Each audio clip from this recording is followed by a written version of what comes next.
네, 안녕하세요. 네, 안녕하세요. 네. 오늘은요, 되게 뭐랄까 남성들이라면은 한 번쯤은 고민을 해보셨을 그런 주제에 대해서 연세리안 피부과 이세원 원장님께서 설명을 해드리려고 하는데요. 주제가 이렇습니다. 피나스테라이드, 두타스테라이드. 네. 발음이 어려워요. 네. 남성 탈모 치료약 성기능 부작용에 관한 주제에 대해서 원장님이 강의를 해주시는데요. 왜 되게 제가 TV 같은 거 보면은 막 연예인들이 나와가지고 내 머리카락을 지킬 것이냐 아니면은 나의 남성성을 지킬 것이냐 네. 막 이런 거 가지고 얘기하는 걸 되게 재밌게 봤거든요. 네, 네. 그래서 오늘 주제 저도 재밌게 들어보도록 하겠습니다. 네. 이 피나스테라이드랑 두타스테라이드는 그 탈모에 좀 관심이 있는, 탈모 치료에 관심이 있는 남성이라면 아마 한 번쯤은 다 들어봤을 그런 이름이고요. 이제 피나스테라이드라는 이름보다는 좀 더 이 약의, 이게 성분명이고 이 약의 상품명으로 더 유명하죠. 프로페시아라는 약이 대표적인 상품명이고요. 두타스테라이드는 이제 아보다트라는 약이 있어요. 그래서 프로페시아, 아보다트 이 약은 정말 남성 탈모를 치료하는 분들이라 그러면 누구나 다 들어보셨을 이름이고, 오늘 제가 이제 이 부작용에 대해서 말씀을 드리는 이유는 좀 전에 말씀하셨던 것처럼 네. 이제 TV에서 뭐 성기능과 관계된 여러 가지 그런 얘기들도 많이 나오는데, 사실 이 약이 그렇게 크게 걱정하실 필요가 없는 약이라는 걸 오히려 더 좀 말씀을 드리고 싶어요. 오해를 완전히 풀어주시는 그런 시간인가요? 아, 완전히라고 하기는 또 아니고, 하지만 어느 정도 너무 이 약을 드시는 거에 대해서 네. 크게 고민할 필요가 그렇게 아주 심각하게 고민하실 것까지는 없는 약이라는 걸 좀 말씀을 드리고 싶고, 또 한 가지는 정말 탈모를 치료를 원한다 그러면, 남성이라 그러면 여러 가지 뭐 남성 탈모를 치료하는데 뭐 미녹시딜이나 요즘에 무슨 뭐 세럼을 바른다, 뭐 영양제를 뭐 비오틴을 먹는다, 뭐 이런 여러 가지 바르는 것들, 뭐 먹는 다른 기타 약들이 있는데, 어떤 것을 하시든지 그 바탕은 피나스테라이드나 두타스테라이드 이거를 먹지 않고서 남성 탈모 치료를 얘기한다는 거는 말이 안 되는 거예요. 그래서 이거는 무조건 먹어야 되는 약이고, 남성 탈모를 치료하기를 원한다 그러면 조금만 이제 탈모에 대한 기전을 알고 공부를 하시게 되면 이 약이 왜 필요한지, 이 약을 왜 무조건 먹어야 되는지를 이제 아시게 되는 건데, 어쨌든 이거는 선택의 여지가 없어요. 탈모를 치료를 해야 탈모를 된다면 치료하고 싶다면 선택의 여지가 없는 약? 약이기 때문에 약을 먹을 때, 선택의 여지가 없는 약을 먹을 때 이거를 불안해하면서 먹는 것보다는 조금 더 편하게 안심하며 먹는 게 좋겠죠. 네. 그래서 그런 부분에 대해서 조금 말씀을 드리고 싶어서 오늘 이제 주제를 준비를 했습니다. 네. 너무 기대되는데요. 네. 지금 달짜님께서 주제가 너무 핫하다고. 김기종님 안녕하세요. 그리고 임주환님께서 시작 전에 벌써 기분 변화, 우울증 같은 영향도 있냐고 또 질문도 주시네요. 그 우울증과 이 주제도 굉장히 긴 내용이기 때문에 오늘 이 주제를 다루기에는 시간이 좀 많이 부족할 것 같고요. 이런 얘기까지 요 얘기를 할게요.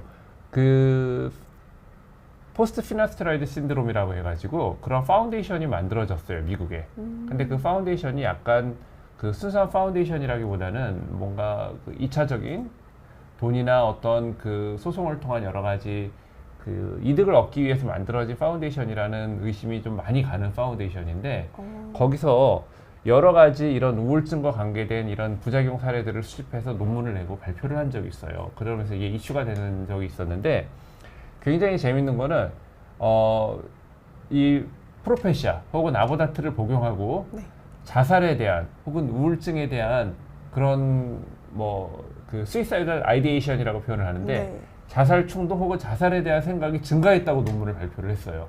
어디서요? 제약회사에서요? 포스트 피나스테라이드 파운데이션이라는 곳에서 그걸 발표를 했는데, 근데 굉장히 재밌는 거는 그럼 실제로 그렇게 자살 충동을 느끼고 자살률을 느낀 사람이, 자살을 한 사람이 어떻게 되느냐? 오히려 프로페시아나 두타스테라이드를 먹은 군에서 실제 자살로 이어진 사람은 훨씬 더 적었어요. 그냥 그걸 먹지 않은 일반인보다. 앞뒤가 안 맞는 얘기죠. 그 논문을 낸 것도 신기하네요. 네, 그러니까 어떻게 보면은 프로페시아나 두타스테라이드를 먹는 게 자살 예방에 도움이 된다는 얘기인데요. 그러니까 제가 이 얘기를 드리는 이유는 크게 걱정할 필요 없다는 말씀을 드리기 위해서 이거를 드린 거고요. 정말 그냥 카더라네요. 네네, 그 논문에 대해서 조금 더 그런 논문에 대해서 분석적인 시각으로 바라보면 정말 말이 안 된다는 거를 알 수 있는 그런 내용입니다. 근데 아무래도 이제 좀 전에 우리 PD님 말씀하신 것처럼 대부분의 이제 공중파 방송이라든가 뭐 케이블 방송이라든가 기자님들 그 기사의 특성이라는 게 뭔가 이슈가 될 만한 거, 자극적인 그쵸. 거, 그리고 실제 그런 논문이 나왔을 때 그 논문을 보고서 제대로 보고 기사를 쓰는 분은 없어요. 제가 알기로는. 제목만 딱 보고. 네, 없습니다. 그냥 해외에서 그쵸. 어떤 기사, 그 해외 어떤 기자가 논문을 보고 기사를 쓰면 그 기사의 한 꼭지를 따와서 쓰는 식이지. 그쵸. 그 논문을 보고 기사를 쓰는 그 의학 기자는 우리나라에 제가 알기로는 0명입니다. 전혀 없습니다. 네.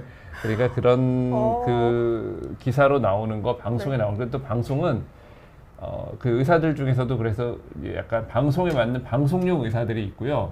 방송에 적합하지 않는 의사들이 있는데 방송용 의사는 뭔가 이제 기자나 그날 방송의 어떤 편집 의도에 맞게 네. 이슈를 재밌게 얘기를 해요. 근데 이제 방송에 맞지 않는 의사는 과학적인 걸 얘기하죠. 재미가 없죠. 그쵸. 그러면. 이슈가 안 되죠. 네네. 그러니까 자꾸 그런 방송에서 나오는 분들의 뭐 물론 의사들도 얘기를 하지만 그런 어떤 조금 비과학적인 말들 혹은 그 연예인들이나 어떤 기자들이 얘기하는 말들에 너무 이렇게 고민하고 휘둘리실 필요는 없습니다. 네. 자, 이게 조금 어려운 얘기를 먼저 좀 간단히 해보려고 그러는데요. 네. 뭐 아시는 분들은 다 아시겠지만 이 피나스트라이드나 두타스테라이드라는 약은 우리 남성의 대표적인 남성 호르몬이 있어요. 이게 테스토스테론이라는 건데 이 테스토스테론이라는 게 DHT라고 하는 호르몬으로 변화가 일어나거든요. 그 DHT라는 호르몬으로 테스토스테론이 변화가 되는 그 중간 과정을 매개하는 효소가 있어요. 그러니까 테스토스테론이 DHT로 그냥 변하는 게 아니거든요. 그쵸. 중간에 뭔가 얘들을 변하게 해주는 요소가 있는데 이거를 변하게 해주는 요소를 막아주는 게 그게 바로 피나스테라이드나 두타스테라이드라는 그런 약들입니다. 그래서 왜 이걸 막냐면 이 DHT라고 하는 호르몬이 이것도 역시 남성 호르몬의 하나인데 네. 굉장히 강력한 남성 호르몬이고 얘네들의 작용은 남성의 어떤 생식기를 조금 성숙시키거나 이건 이제 엄마 뱃속에서 얘기해요. 네. 혹은 전립선의 크기를 크게 하거나 탈모를 유발하거나 이런 호르몬이거든요. DHT라는 호르몬이. 그래서 테스토스테론이라는 남성 호르몬이 DHT로 변하면서 대머리를 만들기 때문에 그걸 중간에 얘네들을 변하게 해주는 매개체를 블록해주는, 막아주는 그게 이제 그게 바로 피나스테라이드나 두타스테라이드라는 그 약이에요. 자, 그럼 DHT라는 호르몬도 어쨌든 남성 호르몬인데 우리 몸에서 그럼 DHT라는 이 호르몬도 중요한 호르몬이 아닌가라고 생각할 수 있어요. 아주 중요한 호르몬입니다. 언제 중요하냐면 이 DHT라는 호르몬은 엄마 뱃속에 있을 때 제일 중요해요. 그쵸. 이제 전립선도 만들어지고 엄마 뱃속에 있을 때 이 DHT라는 호르몬이 없으면 그 우리가 태어날 엄마 뱃속에서 처음 만들어질 때는 남자랑 여자랑 똑같아요. 그러니까 생식기의 모양이나 그런 게 똑같은데 이 DHT라는 호르몬에 의해서 남성 성기가 만들어져요. 엄마 뱃속에서. 그래서 이 DHT라는 호르몬이 없으면 성기가 만들어지질 않아요. 굉장히 중요한 호르몬이죠. 네. 성기의 그러니까 어떤 유전자를 결정하는 건 아니지만 이 호르몬이 있어야 성기의 어떤 외부 모양이 만들어지는 거예요. 남자 성기에. 그러네요. 네. 근데 이 DHT라는 호르몬이 그럼 굉장히 중요한 호르몬인데 이게 사춘기 이후가 되면 테스토스테론과 DHT의 기능이 조금 갈려요. 테스토스테론이라는 호르몬은 사춘기 이후에는 어떤 남성성을 만드는 근육의 양을 증가시킨다든가 아니면은 그 성기의 크기나 아니면 고환의 크기를 키운다든가 그리고 뭐 성대가 이렇게 좀 이제 남성 목소리가 나도록 2차 성징을 만들고 그 골격을 만들고 그리고 정자를 만들고 하는 이런 아주 중요한 남성의 어떤 기능을 하는 것들이 테스토스테론이라는 호르몬이고요. 네.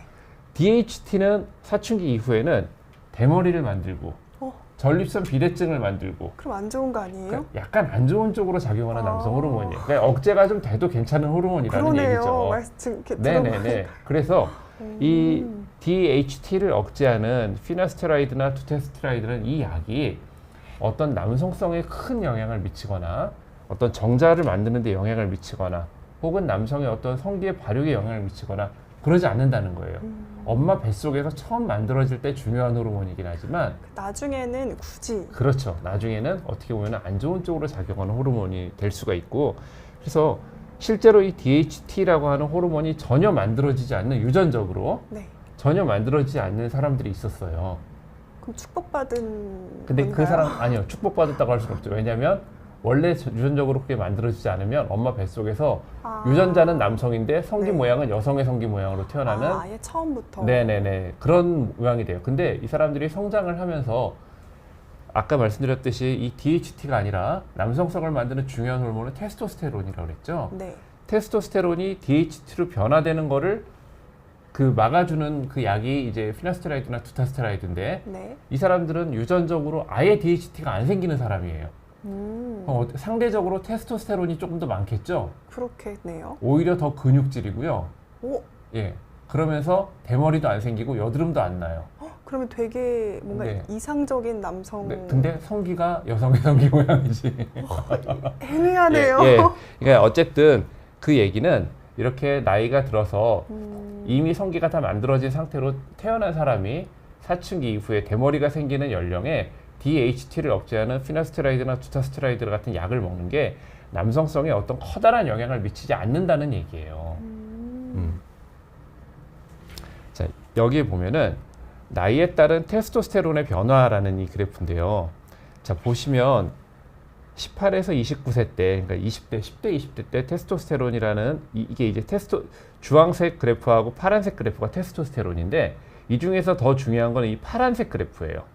테스토스테론의 종류 중에서 네. 파란색 선을 보면은 18에서 29세, 그러니까 10대나 20대에 가장 피크가 되고 점점점 줄죠. 50대가 되면은 10대 때 한 절반 정도로 떨어지고요. 나이가 드시면서 거의 이제 뭐 90세, 100세 이렇게 되면 거의 이제 바닥으로 오는 없네요. 거죠. 테스토스테론이. 그러니까 이 테스토스테론이라는 게 나이가 들면서 점점 줄어듭니다. 자연스럽게. 다시 말해서 남성의 어떤 성기능이라든가 어떤 성욕이나 여러 가지 성기능은 나이가 들면서 자연스럽게 떨어지는 게 너무나 당연한 거거든요. 네. 테스토스테론이 그것을 결정하는데 가장 중요한 호르몬이기 때문에. 자, 근데 이 재밌는 연구 결과가 있어요. 탈모약을 복용하는 분들의 연령별 성기능 부작용 빈도예요. 제일 궁금해하실 것 네, 같아요. 그러니까 탈모약을 드시는 분들이 네. 어떤 연령대에 따라 성기능, 나 이 약 못 먹겠어요. 약 때문에 성기능이 떨어져요. 라고 얘기하는 사람들의 빈도인데 그 빈도를 보면 가장 활발하게 이 약을 먹고 하시는 분들이 이제 한 20대, 30대, 40대 정도인데 네. 그 연령대에서 성기능 부작용이 가장 적어요. 그러네요. 그걸 호소하는 빈도가 한 1.6% 정도. 자, 근데 40대 이후가 되면 8%로 급격히 늘어나요. 50대 이후가 되면 9% 점점 증가를 하죠. 그러면 원인이 탈모약이 아닐 수도 있겠네요. 그렇죠. 그러니까 실제로 아, 이 성기능 부작용을 호소하는 경우가 물론 제가 이 약들의 어떤 성기능 부작용이 전혀 없다라고 얘기해 드리는 건 아닙니다. 간혹 거기에 대해서 진짜로 그 성기능 부작용을 느끼는 분들이 정말 있긴 있어요. 있는데 그 빈도가 적고 대부분은 사실 이게 그 남성으로서 자기의 성기능이 떨어지고 남성성이 떨어진다는 걸 인정하기 굉장히 싫은 거거든요. 여성도 마찬가지예요. 여성도 그쵸. 사실 나이가 들어도 내가 40대, 저 이제 아무래도 피부과니까 여성들이 저희 클리닉에 많이 오니까 40대, 50대가 돼도 30대 같다. 뭐 이런 얘기 듣는 거 되게 너무 좋아하거든요. 좋아하죠. 그렇죠. 네. 그리고 이제 나이가 들면 여성들도 탈모가 생겨요. 맞아요. 탈모가 생기고 모발이 가늘어지는데 60대, 70대가 돼도 내가 예전엔 어땠는데 사실 예전과 완전 다른 몸이거든요. 그거 예전을 생각하시면 안 되는데 자꾸 예전을 생각하고 뭐 인정할 수가 없어요. 받아들이지를 못하는 거예요. 근데 그거는 남성도 마찬가지예요. 그쵸. 남성도 어떤 남성성이 나이가 들면서 줄어든다는 게 받아들여지지 않기 때문에 그러니까 탈모약 때문에 약의 핑계를 대는 거죠. 아, 예. 좀 극단적으로 얘기하면 합리적인 의심인가요? 뭐 그래서 실제로 이런 연구 결과가 있어요. 그 약을 드시는 분들 중에 피나스테라이드 탈모약을 드시는 분들 중에 위약, 실제로 피나스테라이드가 아니고 네. 그냥 모양만 똑같이 생긴 약을 그냥 가짜 드신 약인 분이 거죠. 있어요. 가짜 약. 1년간 그분들을 드신 분들 중에 성욕 감퇴가 진짜 약을 드신 분은 한 1.9%, 가짜 약을 먹은 사람의 수 1.3%. 자, 이게 뭘까요? 유의미한 차이가 별로 차이가 없어요. 없었죠. 네. 자, 발기부전 같은 경우에도 위약을 먹었는데도 발기부전을 말씀하시는 분이 있고 사정장애를 말씀하시는 분이 있고요. 자, 재밌는 건 이거죠. 성기능 부작용에 의해서 내가 치료를 중단하겠다라고 말씀하신 분이 위약에서도 있어요. 실제 약을 드시지 않은 분 중에도 이것 때문에 내가 성기능 부작용이 생겨서 그만두겠다. 약간 심리적인 네.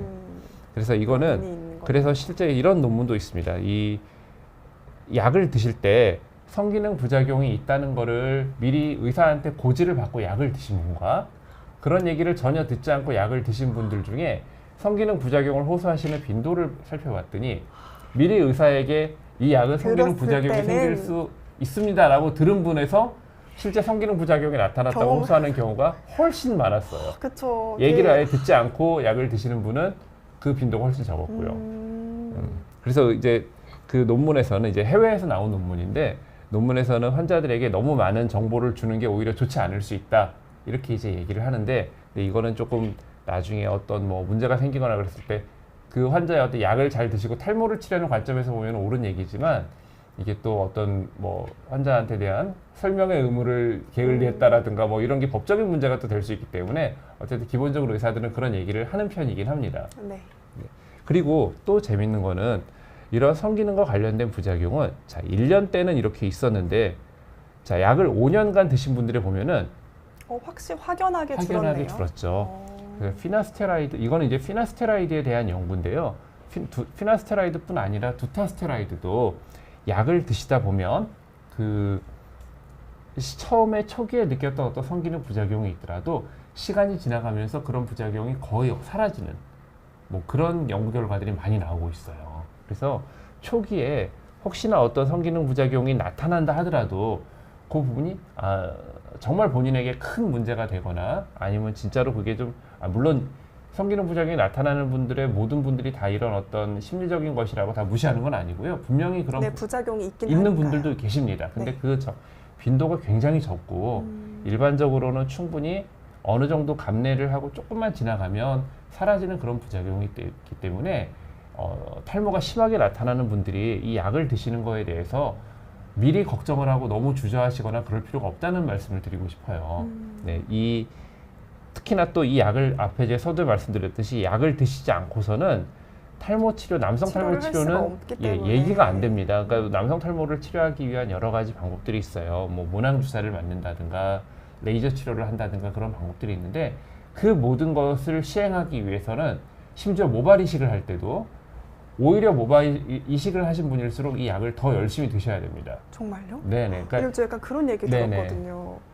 나 이거 안 먹고 나의 남성성을 지키는 대신에 나중에 그냥 머리 심지 뭐 약간 이렇게 그게 얘기하는 정말 말이 안 되는 게 모발 이식은 남성 호르몬의 영향을 받지 않는 뒤쪽에 있는 모발을 떼다 앞에다 심는 건데요. 이 머리를 지금 우리 앞쪽에 있는 모든 머리를 대체할 만큼 심을 수가 없어요. 그러니까 지금 이쪽에 있는 머리 사이사이에 부족한 부분을 메꿔주는 정도죠, 모발 이식은. 그러니까 뭐 약간 M자 탈모라던가 이 정도만 가능한 부족한 부분을 메꿔주는 거기 때문에 이 자리에 본인의 원래 있던 모발이 버텨줘야 모발 이식도 큰 효과를 보는 거고요. 그렇군요. 이식을 해서 옮겨 심어놨는데 이 자리에 원래 있던 머리들이 점점 대머리가 계속 빠져버리면 이식한 모발만 듬성듬성 남아있겠죠. 굉장히 보기 싫어집니다. 그래서 오히려 모발 이식을 하시려는 계획하시는 분일수록 이 약을 먹는다고 해서 또 모든 분이 무조건 100% 효과를 보는 건 아니거든요. 먼저 약을 먹어보고 내가 약에 효과가 있고 효과가 잘 나타나서 내 모발이 남성 탈모가 더 이상 진행이 되지 않는 것을 확인한 후에 모발 이식을 하는 게 더 안전할 수 있습니다. 이 약이 안 듣기도 하나요? 네, 그런 경우도 간혹 있습니다. 드물긴 하지만 그런 경우들이 분명히 있기 때문에 오히려 모발 이식을 계획하시고 이식을 하시려는 분일수록 탈모약은 반드시 드셔야 됩니다. 네.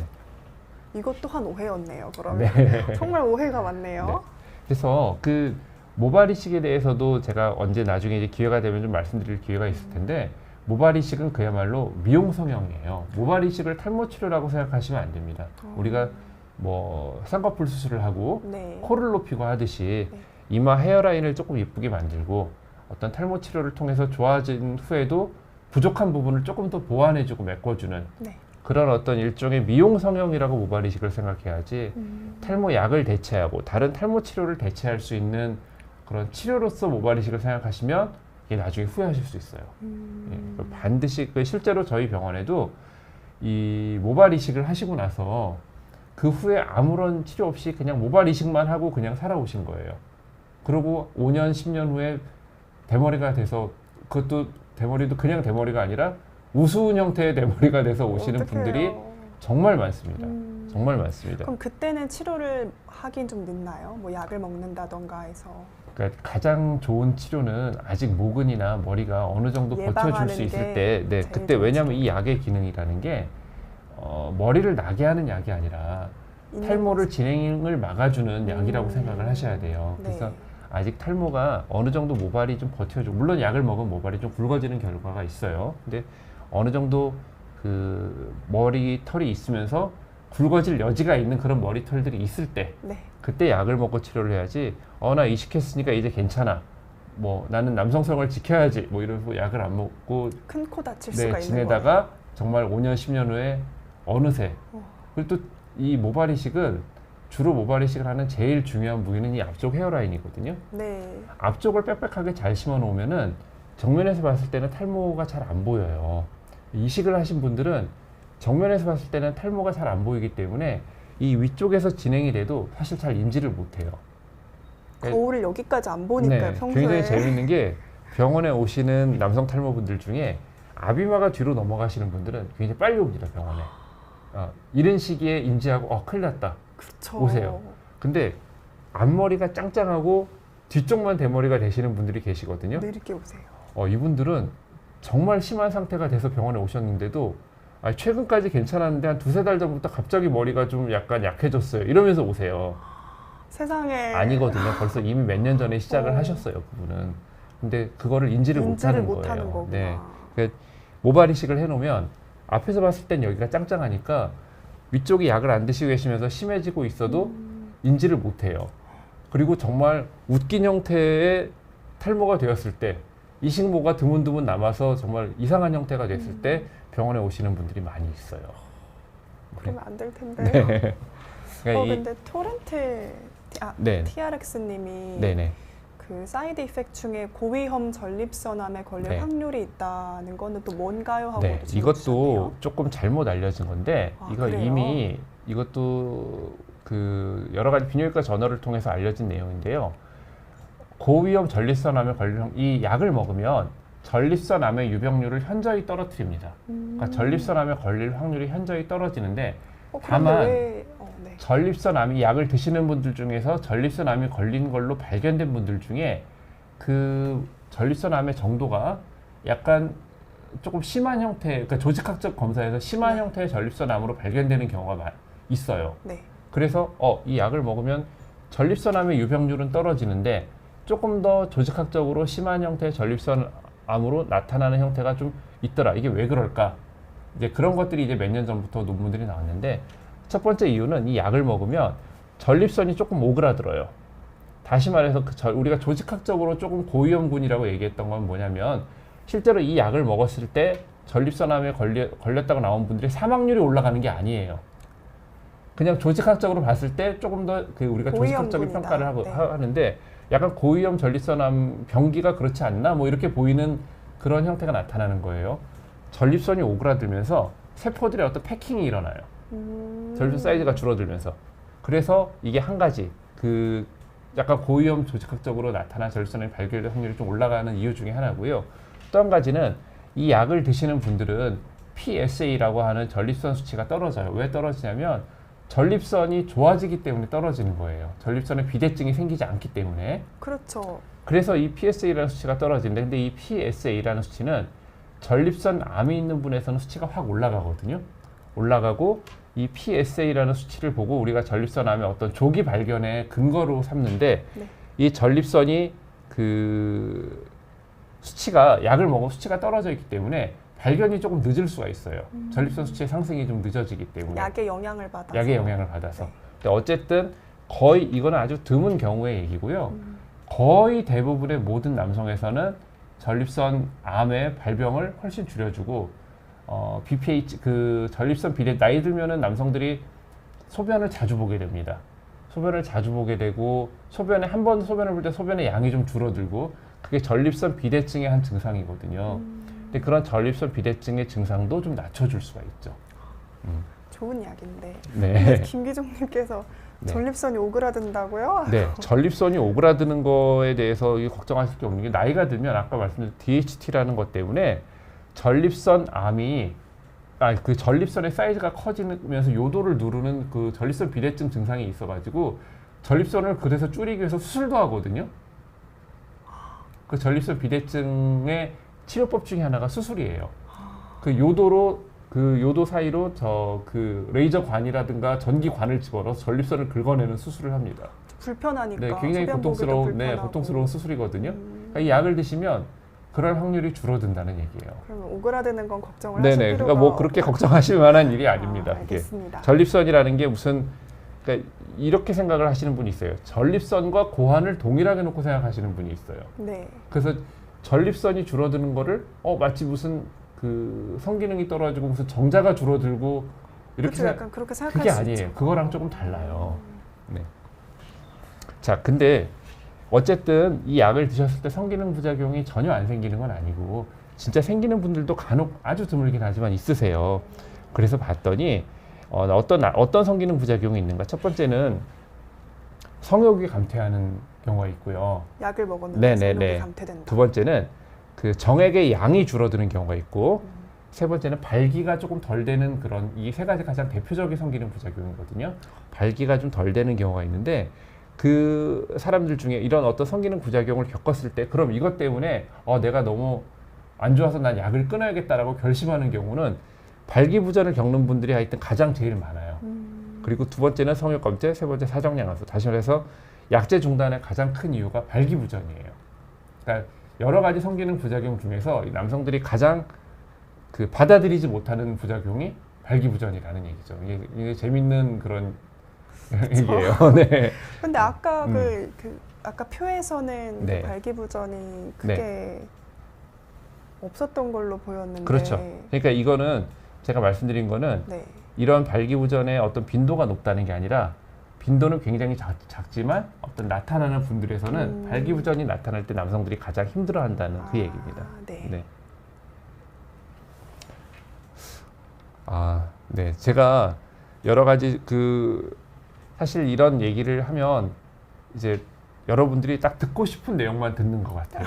듣고 싶은 내용. 그러니까 전립선암과 별로 관계가 없다는 얘기를 했는데도 어떤 분이 여기 또 전립선암도 있군요. 그렇죠. 그러니까 전립선암도 걸리는 거군요. 이렇게 다. 전립선암에 걸린다는 게 아니고요. 다시 한번 말씀드리지만 약을 먹으면 전립선암의 발병률이나 유병률을 현저히 낮춥니다. 전립선암에 걸릴 확률이 현저히 떨어지고요. 전립선암은 악성도가 굉장히 낮은 암이거든요. 그래서 전립선암에 걸린다 하더라도 사망하시는 경우는 사실 거의 없어요. 거의 없는데 간혹 약을 드시고 전립선암이 발견되는 분들 중에 그 조직학적인 악성도가 이게 참 의사들끼리 하는 얘기라 일반인이 잘 못 알아들으실 수 있어요. 조직학적 악성도가 조금 높은 암들이 발견된다. 그게 왜 그럴까를 우리가 의학적으로 추측해보는 뭐 그런 논문들이 나온 거지. 이 약을 먹는다고 해서 무슨 사망률이 올라가는 전립선암에 걸린다든가 절대 아닙니다. 그런 거는. 네.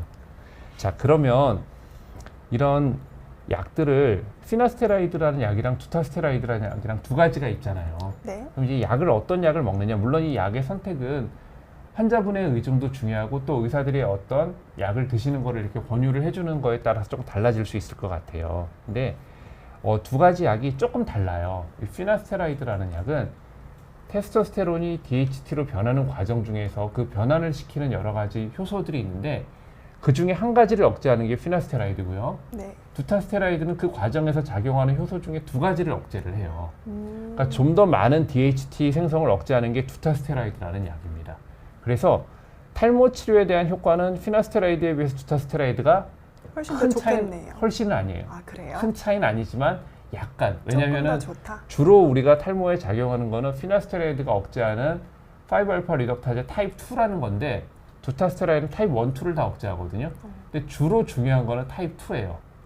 타입 2만 억제해주면 타입 1의 기능은 별로 크지 않기 때문에 타입 2만 잘 억제해주면 탈모에 대한 치료 효과는 충분히 나타납니다. 근데 어쨌든 두타스테라이드가 타입 2에 대해서도 조금 더 강해요. 타입 1을 더 억제하는 거에 더해서 타입 2에 대해서도 조금 더 강하기 때문에 탈모 치료에 대한 효과가 약간 더 두타스테라이드가 조금 더 좋다라는 그런 논문들, 그런 연구 결과들이 있고요. 실제로 저도 약을 써보면 두타스테라이드를 쓸 때 조금 더 이제 그 피나스테라이드를 썼을 때 효과를 잘 못 보시는 분들이 조금 더 개선을 나타내는 경우가 간혹 있습니다. 간혹을 잘 들으셔야 돼요. 듣고 싶으신 것만 들으시면 안 되고. 간혹. 간혹. 네, 간혹 있습니다. 근데 이게 그럼 탈모 치료가 더 잘 되고 두타스테로이드가 더 좋은 약인가? 반드시 그렇지만은 또 아는 게 항상 과유불급이라고 그러죠. 그쵸. 어느 부분을 너무 돼. 많이 억제를 하는 경우에 나타날 수 있는, 다시 말해서 성기능 부작용이나 이런 부분의 빈도가 두타스테로이드가 피나스테로이드에 비해서 조금 더 높기도 해요. 그래서 크림님께서 네. 아보다 더 5년 먹고. 네네네. 그래서 이 뒤에 그래프를 보면은 그 발기부전이라는 게 피나스테로이드 2.1 이 그래프상에서는 이 파란 그래프가 피나스테로이드고 주황색 그래프가 두타스테로이드거든요. 보시면 아무래도 두타스테로이드 쪽이 여러 가지 발기부전이라든가 사정장애라든가 성욕감퇴라든가 이런 것들이 조금 더 피나스테로이드보다 빈도가 조금 더 높게 나오고 있습니다. 근데 이거는 이제 나타나는 분들에서는 이런데 실제로 우리가 약을 쓰거나 그랬을 때 이게 나타나는 분들의 빈도는 그렇게 높진 않아요. 자, 여기 보시면은 그래서 어떤 1년 동안 이제 임상을 한 임상 결과들을 보면은 뭐 일본에서 발표한 그런 결과를 보면은 피나스테로이드 같은 경우에는 발기부전이 한 1.4% 정도, 두타스테로이드는 한 11.7% 정도. 확실히 부작용이 네, 조금 더 두타스테로이드를 그렇게 얘기하는 그런 논문들이 있습니다. 근데 이것도 연구자마다 다 좀 차이가 있는 게, 네. 이거는 이제 일본에서 나온 그런 논문을 제가 좀 발췌를 하고 많이 차이가 크게 나온 논문이라 발췌를 해가지고 제가 보여드려요. 이런 경우도 논문이 있다는 걸. 근데 어떤 논문들에서 어떤 연구자들은 두타스테로이드나 피나스테로이드나 이런 발기부전이나 성욕감퇴 이런 사정장애 같은 게 별 차이가 없다는 논문들도 사실은 굉장히 많이 나오고 있습니다. 네, 그래서 이거를 단적으로 두타스테로이드는 뭐 무조건 성기능 장애가 더 많다, 뭐 이렇게 또 얘기할 수가 없어요. 그렇구나. 하지만 우리가 일반적으로 생각했을 때 조금 더 탈모 치료에 대한 효과는 피나스테로이드보다 두타스테로이드가 약간 더 높을 수가 있고, 성기능 부작용과 관련된 어떤 반응도 두타스테로이드 쪽이 조금 더 나타날 수 있다.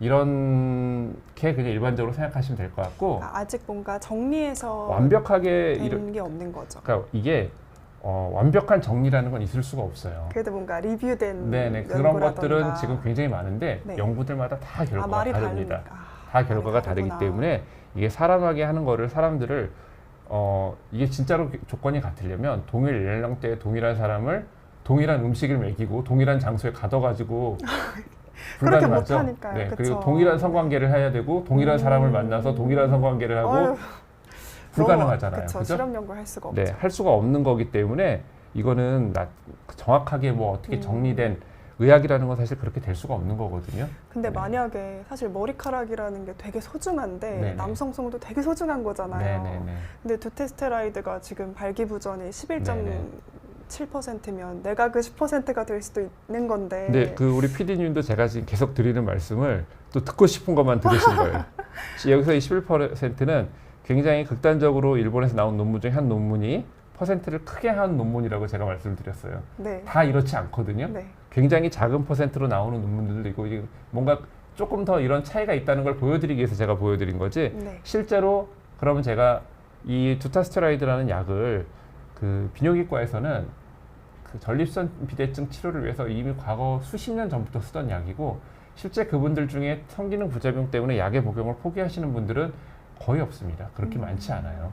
그냥 두타스테로이드도 비교적 실제 우리 필드에서는 안전하게 많이 쓰는 그런 약들입니다. 너무 걱정하지 않고 시작을 해도 되는 약인 네. 거네요. 다만 제가 아까 이제 처음 1년 때는 어쨌든 남성 성기능과 관계돼서 느끼는 불편함이 나타날 수 있는데, 시간이 지나고 약을 꾸준히 드시다 보면 그런 성기능 부작용이 점점 사라진다고 말씀을 드렸어요. 네. 그죠? 그래서 보면은 여기서 보면 이 파란색 그래프가 실제로 프로페시아 그 피나스테로이드 약을 먹었을 때 성기능 부작용을 느낀 빈도고요. 회색 그래프는 어떤 위약을 먹었을 때 실제로 그 약과 똑같은 모양이고 약성분이 들지 않았는데 그 환자한테는 이게 진짜 약이에요. 속이고 약을 먹인 거죠. 네. 그랬을 때 나타나는 성기능 부작용의 빈도를 봤더니 아무래도 첫 1년 때는 피나스테로이드를 먹은 쪽에서 조금 더 성기능과 관계된 불편 증상이 조금 더 나타났어요. 근데 그거는 왜 그런 거예요? 그러니까 실제로 피나스테로이드가 성기능 부작용이 나타날 수 있는 거죠. 거군요. 일부에서, 아주 일부에서는. 네. 어쨌든 그런 부분이 있었는데, 이게 2년, 3년, 4년 계속 약을 드시면서 봤더니 나중에는 똑같아요. 위약을 먹거나 진짜 약을 먹거나. 그러니까 다시 말해서 시간이 지나면 그런 성기능 부작용의 빈도는 현저히 낮아지기 때문에 별 걱정할 필요가 없다. 다만 시간이 지나도 변하지 않는 거는 사정 양의 차이가 좀 있어요. 사정돼서 나오는 정액의 양의 차이는 조금 시간이 지나도 2년, 3년, 4년 지나도 약을 드시는 분은 아무래도 정액량이 조금 줄어들 수 있습니다. 자, 근데 이런 감소된 정액량이 그럼 정액량이 줄어들면 큰일 난다라고 또 생각할 수 있는데, 혹시 뭐 임신이 안 되나? 네. 뭐. 자, 이 정액의 양하고요 정자는 달라요. 또 다른. 네. 정자는 우리가 임신이라든가 여기에 중요한 건 정자죠. 그렇죠. 정자는 정액의 5% 이하를 차지하는 게 정자고요. 네. 정액의 95% 정도는 전립선이나 아니면은 그 뭐 우리가 저정낭이라고 하는 세미널 베시클이라고 하는 부분에서 나오는, 쉽게 얘기하면 윤활유 같은 그냥 액체 같은 거예요. 그거는 그냥 일종의 체액 같은 거거든요. 네. 그 정자가 잘 지나다니게 하는 뭐 정자가 노는 물이라고 해야 될까요? 그게 정액이에요. 그래서 약을 드신다고 해서 실제로 정자의 수가 줄어든다거나 어떤 정자, 임신과 관계되어 있는 정자의 형태나 정자의 DNA가 변화가 된다거나 그러지 않아요. 네. 그것도 정말 오해였네요. 네. 그러면. 하지만 이 약이 전립선의 크기를 조금 줄인다고 했잖아요. 그래서 네. 전립선 비대증을 예방하고, 그쵸. 근데 전립선이라는 데가 바로 이 윤활액을 만드는 데거든요. 그러니까 전립선 사이즈가 줄어드니까 그 윤활액이 조금 줄어들고, 이해가 좀 윤활액이 되네요. 줄어드니까 정액의 양은 그리고 이 약은 계속해서 남성의 어떤 전립선 비대를 좀 막아주는 약이기 때문에 네. 그 전립선의 크기가 더 커지지 않도록 좀 막아주거든요. 윤활액의 양이 조금 예전보다 좀 줄었다라고 느낄 수 있어요. 그래서 네네. 정액 감소가 좀 보고되는 거구나. 그렇죠. 그러니까 정액 감소는, 근데 이 약은 어쨌든 계속해서 그쪽으로는 작용을 하는 약이기 때문에 네. 정액의 감소는 시간이 지나도 좀 나타날 수가 있습니다. 그렇군요. 네. 그래서 정액의 감소를 제외하고 다른 그 정자라든가 무슨 어떤 성기능에 관계된 그런 부작용이 시간이 지나도 뭐 계속해서 성기능의 부작용이 있거나 뭐 그러지 않습니다. 그래서 다행이네요. 네, 크게 걱정하지 않아도 되는데, 다만 이제 제가 얘기하는 거는 그 모든 분들의 이게 다 해당되는 얘기는 아니에요.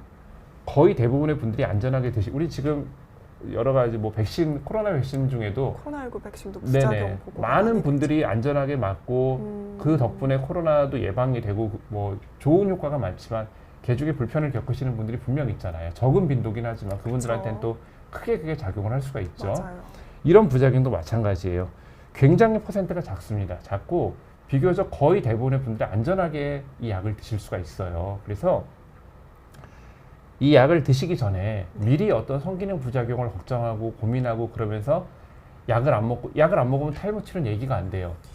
예, 그러니까 정말 탈모 치료를 고민하시고 걱정하시는 분이라고 그러면 약은 무조건 드셔야 됩니다. 그리고 미리 성기능 부작용에 대해서 지레 걱정하실 필요는 없고요. 혹시라도 성기능 부작용이 나타나는 빈도도 적지만 만에 하나 나타난다 해도 시간이 지나면서 성기능 부작용이라는 게 거의 다 가라앉습니다. 그렇죠. 아까 거의 다 그래프 사라지니까. 보니까 5년에서는 거의 없어지니까. 네네네. 거의 다 사라지니까 어차피 이 약은 단기간을 보고 먹는 약이 아니거든요. 굉장히 장기간 10년 이상을 보는 약이기 때문에 10년 이상씩. 네네. 그렇게 보고 먹는 약이기 때문에 너무 초반에 약을 드시고 나타나는 불편에 너무 걱정하실 필요는 없고요. 또 약을 먹다가 중단하면 이제 피나스테라이드 같은 경우에는 반감기라는 게 굉장히 짧아요. 그래서 반감기가 불과 한 6시간, 8시간밖에 안 되기 때문에 그래요? 약을 조금만 끊어도 금방 이 몸 안에 있는 게 다 씻겨나갑니다. 다만 두타스테라이드는 조금 얘기가 달라요. 두타스테라이드는 반감기가 한 5주 정도 되거든요. 네. 그러니까 몸에서 씻겨나가는 기간이 조금 더 길어요. 그래서 실제 그래서 우리가 헌혈을 할 때도 이 약을 드시면 헌혈을 하지 말라고 그래요. 네. 왜 헌혈을 하지 않냐면 이 약이 가임기에 있는 이 약을 드신 분의 혈액이 가임기에 아기를 임신해야 되는 그러면 안 여성에게 되죠. 그쵸. 수혈이 될 경우에 그러면 아까 그 이 DHT라는 성분이 아기의 어떤 성기가 배 안에서 만들어지는 그 과정에 영향을 줄 수 있어서 이 약을 드시는 분들은 헌혈을 하지 말라라고 얘기를 합니다. 이게 무슨 독약이어서 그런 게 아니라 여성에게 수혈이 될까봐 그렇게 헌혈을 하지 말라고 하는데, 그런 헌혈하는 데서는 그 어떤 안전 가이드를 굉장히 타이트하게 안전하게 설정을 해놓고 있어요.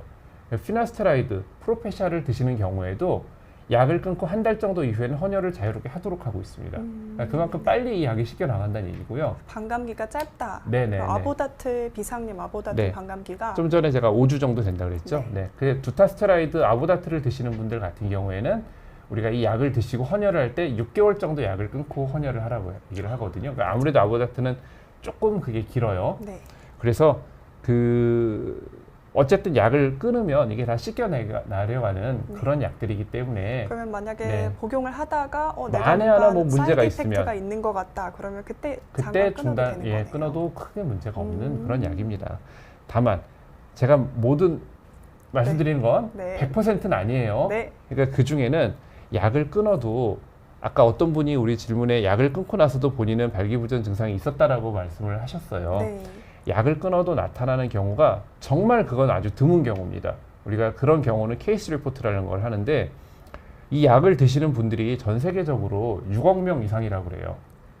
어마어마하게 많은 분들이 약을 드시고 계시죠, 이 약을. 근데 그 중에 이런 약을 끊은 후에도 나타나는 어떤 성기능 부작용을 호소하시는 분들은 케이스 리포트, 간혹 케이스 리포트가 될 정도이기 때문에 그 확률은 5억 분의 1, 6억, 정말 로또를 맞을 확률보다도 더 어떻게 보면 작은 확률이거든요. 네.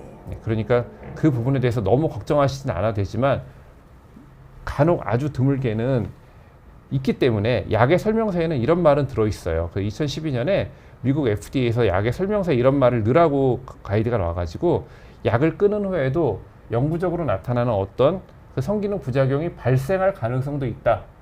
이 말이 약 설명서에는 들어있습니다. 미국에 있는 약에는. 6억 분의 1의 확률인데도. 그러니까 이런 것들은 어쨌든 케이스 리포트가 되고 부작용이 보고가 되면 네. 그래서 그 약을 감기약 같은 거 처방 받으셔서 약국에서 지어주는 봉투만 받으시는 분도 있지만 엄청 많이 있죠. 약 상자를 그쵸? 받으시는 분들은 보면은 약 안에 설명서가 맞아요, 돌돌돌돌 맞아요. 말려가지고 쫙 맞아요. 펼치면 책처럼 부작용이 펼쳐지고 이렇게 쫙 있어요. 부작용이 쫙 있죠. 네. 정말 그 케이스 리포트가 되는 모든 부작용이 거기 다 써 있거든요. 그걸 다 쓰도록, 왜냐하면 제약사들은 여러 가지 법적인 문제에 그게 또 안 써 있으면 휘말릴 수가 있어요. 그렇죠. 예전에 제가 그런 얘기 들은 적이 있습니다.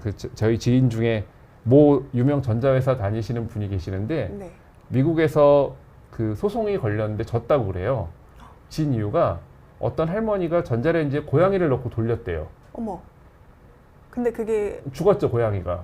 근데 그 설명서에 전자레인지에 살아있는 고양이나 생물. 애완동물을 넣고 돌리지 말라는 설명이 없었다고 졌대요. 정말요? 네. 그러니까 어떻게 상식적으로 이건 정말 말이 안 되는 얘기인데도 그러니까 제약회사나 이런 데는 그런 여러 가지 소송이나 이런 데 대비하기 위해서 모든 부작용을 다 적고 있습니다. 예. 그래서 너무 이런 말들 하나하나에 다 연연을 하면 사실 할 수 있는 게 없죠. 그러게요. 예. 밥을 어떻게 먹나요? 밥을 먹고 식중독으로 돌아가시는 분들이 한 해에 얼마나 많은데요. 아유, 그러게요.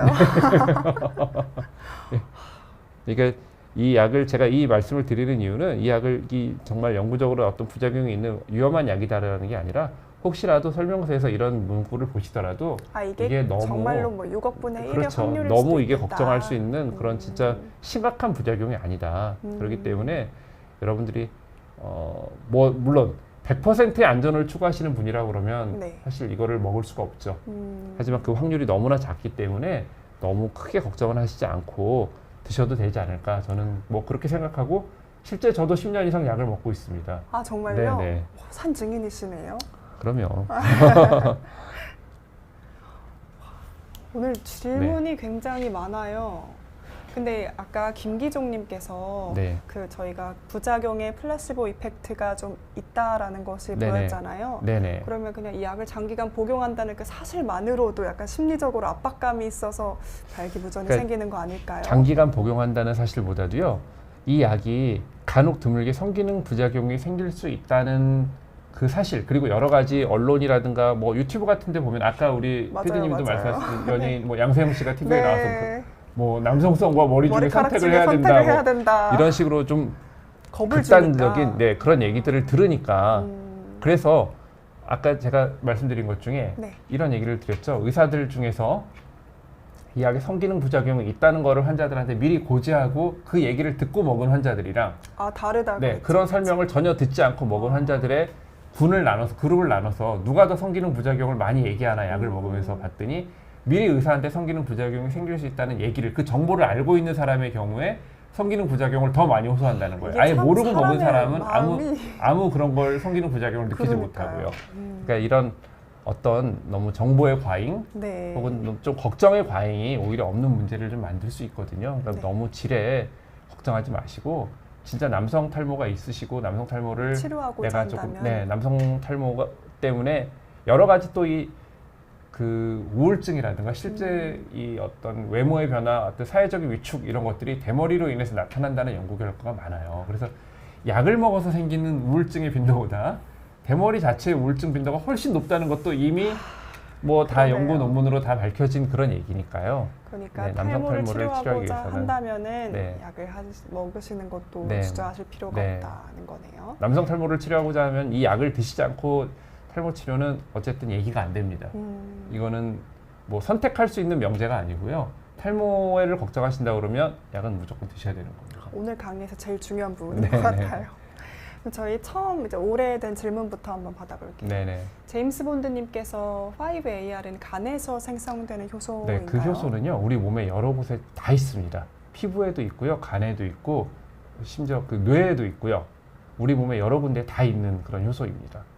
그리고 백리님께서 계속해서 질문을 주셨는데 프로스카를 4등분해서 30년 이상 복용을 해도 간이나 다른 장기에 문제가 없는지 질문을 주셨어요. 이제 이 프로스카나 아보다트가 억제를 하는 5알파 리덕테이즈라는 그 효소는 우리 몸의 모든 거의 대부분의 장기에 많이 분포가 돼 있기 때문에 어쨌든 그 효소를 억제함으로써 다른 장기에 영향을 미치는 경우가 있을 수 있습니다. 특히 이 프로스카나 프로페시아의 경우보다는 네. 두타스테라이드, 아보다트의 경우에 그럴 확률이 조금 더 높은데 실제로 거기에 대한 여러 가지 리포트들이 많이 나오는데 그럼 이거를 먹는 분들 중에 진짜로 이런 부분에 문제가 생겨서 약을 포기하는 경우가 있느냐? 거의 없어요. 그래서 오랫동안 드셔도 간이나 다른 장기에 일반적으로는 문제가 거의 생기지 않는다라고 생각하셔도 됩니다. 물론 항상 제가 드리는 말씀이지만 어떤 경우에건 특이 체질, 네. 정말 운이 없는 낮은 확률로 문제가 생길 수 있는 경우는 있습니다. 네, 근데 그런 경우는 너무 그 빈도가 적기 때문에 질의 겁을 먹을 네, 미리 필요는 그걸 없다. 막 걱정하시고 그럴 필요까지는 없습니다. 그 연결돼서 베로니카 K님께서 프로스카 5mm를 4등분하면 1.5mm가 되는데 괜찮냐고. 네, 그래서 저는 이제 저 같은 경우는 저는 이 프로스카라는 약은 원래 전립선 치료제로 개발된 약이고 5mg 약이에요. 그래서 이 약이 그 프로페시아라는 약이 1mg짜리 이제 탈모 치료용 약인데 조금 비싸요. 약값이 프로페시아가. 오히려 5mm. 그래서 그거를 4등분을 하면 약값이 좀 절약되기 때문에 그렇게 드시는 분들이 계시는데 사실 저는 그거 별로 추천드리지 않습니다. 이게 약물의 용량 결정 과정에서 여러 가지 스터디를 했거든요. 0.1mm, 0.5mm, 뭐 1mm 혹은 2mm, 2.5mm, 5mm 이걸 다 테스트를 해봤더니 프로페시아, 그러니까 1mg을 먹었을 때 탈모 치료의 효과는 5mm를 먹었을 때와 비슷하고 부작용의 빈도는 5mm를 먹었을 때도 훨씬 작다고 나타났어요. 그것도 그러니까 신기하네요. 용량이 작을수록 그 부작용의 빈도가 훨씬 적어지거든요. 그러니까 저거예요. 우리가 예를 들어서 밥을 먹을 때 배부르는 정도 한 공기 먹어도 배부르는 사람이 한 공기만 먹으면 되잖아요. 그쵸. 2공기 먹는다고 더 건강한 게 아니잖아요. 그렇죠. 네, 그러니까 항상 오히려 2공기를 먹으면 배는 막 더 많이 부를 수 있어도 대신에 그만큼 부작용이 생기죠. 뭐 영양 과잉이라든가, 네네네, 당뇨병이라든가 아니면은 뭐 그 비만이라든가 그런 식으로 생각을 하시면 돼요. 그래서 1mm가 적정 용량이기 때문에 1.25mg이면 어떻게 보면 25%를 더 드시게 되는 거거든요. 당연히 이 약에 드물긴 하지만 약간의 부작용이나 이런 부분도 조금 우리가 걱정하는 부분이 있기 때문에 그런 거를 걱정하시는 분들이 25%를 더 드시는 거는 좀 앞뒤가 안 맞는 얘기죠. 그렇죠. 예, 그러니까 그냥 저는 1mg짜리 제대로 된 약을 드시는 거를 권장을 드리고 다만 진짜 문제는 이 프로페시아라는 약이 좀 비싸요. 그래요? 네, 약값이 비싸기 때문에 그것 때문에 이제 그 프로스카라는 약을 4등분해서 드시는 분들이 계시거든요. 근데 요즘에 우리 국내에서 나오는 소위 제네릭이라고 하는 국내 제약회사에서 나오는 약들은 그 1mg짜리 약도 가격이 그렇게 많이 비싸진 않아요. 그래서 오리지널 프로페시아를 드시는데 조금 비용적으로 부담이 되시는 분들은 우리나라 제약회사에서 나오는 제네릭 1mg짜리를 제대로 드시는 게 저는 프로스카를 4등분하는 것보다 더 좋다라고 저는 생각을 하고 있습니다. 네. 감사합니다, 원장님. 네네.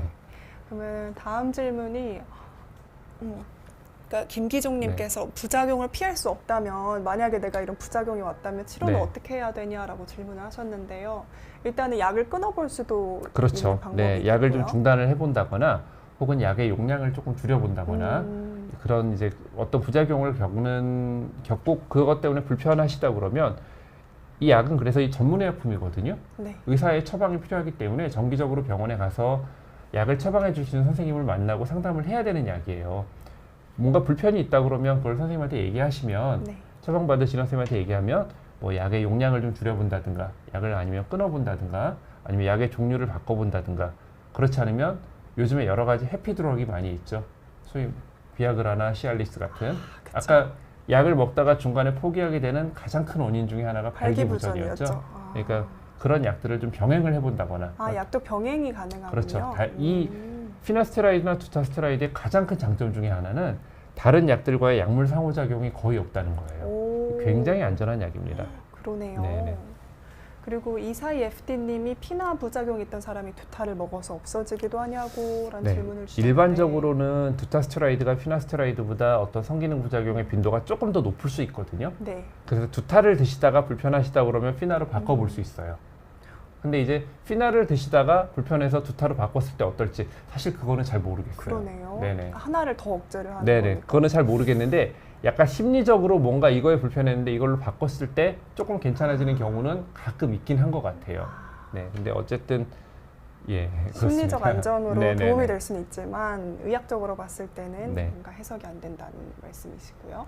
그리고 비상님께서 탈모로 여자들도 아보다트 복용 안 되는 거 아닌가요? 그러니까 일반적으로는요 여성들에게 금기로 돼 있는 약인데 아주 드물게 이제 이 약을 처방 받아서 드시는 여성들이 있으세요. 뭔가 호르몬과 관계된 문제가 있고 또 가입 연령이 아닌 경우에 일반적으로는 여성들은 이 약을 드시면 안 된다라고 그냥 알고 계시면 될 것 같습니다. 그렇죠. 검색을 해보면 절대 먹지 마라 막 이렇게 근데 나와 그거는 있더라고요. 이제 역시 아까 제가 말씀드렸듯이 제약회사나 그런 데서 나오는 어떤 법률적인 문제를 피해가기 위한 그런 네네. 코멘트라고 생각하시면 되고요. 네, 알겠습니다. 물론 가임기에 있는 여성은 절대 드시면 안 됩니다. 임신을 해야 되는 여성은. 네. 근데 그 외에는 필요에 따라서 약을 드시는 경우도 있는데 어쨌든 기본적으로 일반적으로는 여성은 먹지 않는 약이다. 이렇게 네. 그냥 알고 계시면 될 것 같아요. 네, 알겠습니다. 네. 감사합니다.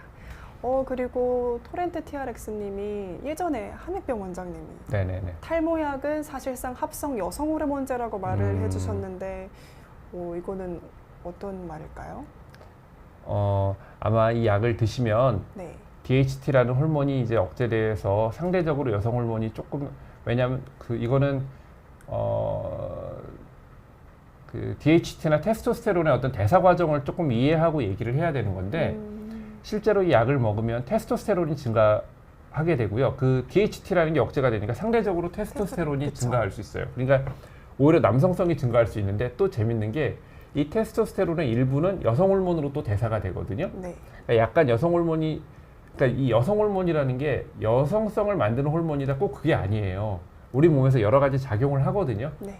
어떤 그 뇌의 어떤 신호 전달에도 작용을 하고 그러니까 여성 호르몬이 남성한테도 다 있는 거예요. 그렇죠. 그래서 그런 부분에서 여성 호르몬이 조금 뭐 증가할 수 있기 때문에 이렇게 얘기를 하셨나 싶은데 저는 뭐 이 말씀에 제가 좀 동의하기는 좀 어려운 것 같아요. 제가 오늘 보기에는 강의를 쭉 이렇게 해주셨는데 네네. 한병 원장님이 죄송스러운 말씀이죠. 저희 선배님이시긴 한데 약에 대한 이해가 조금 부족하시지 않나 저는 약간 뭐 그렇게 생각을 하고 있습니다. 약간 뭐 이런 치료제나 네. 뭐 네. 이런 걸 얘기하셨던 사실 건가요? 이 약에 대한 탈모 치료에 대해서는 제가 알기로는 한병 선생님이 아주 전문적이진 않으신 걸로 제가 알고 있기 그럼 보다 때문에 전문가시니까 네, 그 부분은 제가 감히 제가 좀 더 낫다고 말씀을 드립니다. 그러면 신뢰하셔도 네. 좋습니다. 네. 그리고 마지막으로 궁금이님께서 아까 원장님께서 탈모 약을 드시고 네. 계시다고 하셨는데 어떤 약이신지 예, 저는 프로페시아 먹고 있습니다. 예, 프로페시아 먹고 있고 저는 그래서 이렇게 조금 정리해서 말씀을 드리고 싶어요. 탈모가 처음 시작되고 약을 드셔야 되는 분들 중에 네. 조금 젊은 분들 네. 한 20대에서 40대 사이의 분들은 저는 프로페시아를 먼저 시작하시라고 말씀을 드리고 싶어요. 아보다트보다는 프로페시아를 먼저 시작해 보시는 거를 권유를 드리고 프로페시아를 드시는 중에 뭐 예를 들어 프로페시아를 한 6개월 이상 1년, 2년 드셨는데도 뭔가 이 그러니까 머리가 나는 거를 기대하시면 안 됩니다. 그러니까 머리가 나는 약 아니에요. 유지되는 그쵸. 건데 유지가 잘 안 되고 진행이 된다. 내가 뭔가 효과가 좀 제대로 나타나지 않는 것 같다. 그런 분들 같은 경우에는 프로페시아를 드시는 것 중에 일부를 두타스테라이드 아보다트로 스위치를 해보거나 아니면 그 전체를 아보다트로 스위치 해보거나 할 수 있어요. 네. 예, 그런 식으로 먼저 프로페시아 쪽을 좀 드시는 거를 저는 권장을 드리고 근데 이게 조금 연령이 올라가면 달라요. 그쵸. 조금 연령이 올라가서 예를 들어 한 50대 이상 되셔가지고 전립선 비대증과 같은 전립선 증상이 있어서 주무실 때 자꾸 화장실을 들락거리면서 자꾸 자다 깨서 소변을 보시게 되고 혹은 소변이 잘 안 나오고 이런 전립선 비대증 증상이 있으면서 탈모가 있어서 치료를 하고 싶다. 좀 그런 분들에게는 아보다트 두타스테라이드를 아예 처음부터 드시는 거를 추천을 드립니다. 그러니까 연령에 따라서 혹은 그분의 어떤 상황에 따라 제가 추천드리는 약이 조금 다를 것 같아요. 네. 그리고 이제 시간이 거의 다 됐는데 네. 여성 탈모에 대한 거는 나중에 한 번 더 네네, 다뤄주시면 여성 좋을 것 탈모는 같고요. 네네. 그리고 이게 약을 중단하면 네. 갑자기 탈모가 급속하게 진행이 되거나 그러나요? 이 약은요, 말씀드렸듯이 유지하는 약이고요. 우리 몸에서 테스토스테론도 그렇고요. 이 약이 억제하는 5알파 리덕테이지라는 그 효소도 그렇고 우리가 살아있는 한 계속해서 만들어지는 거예요. 네.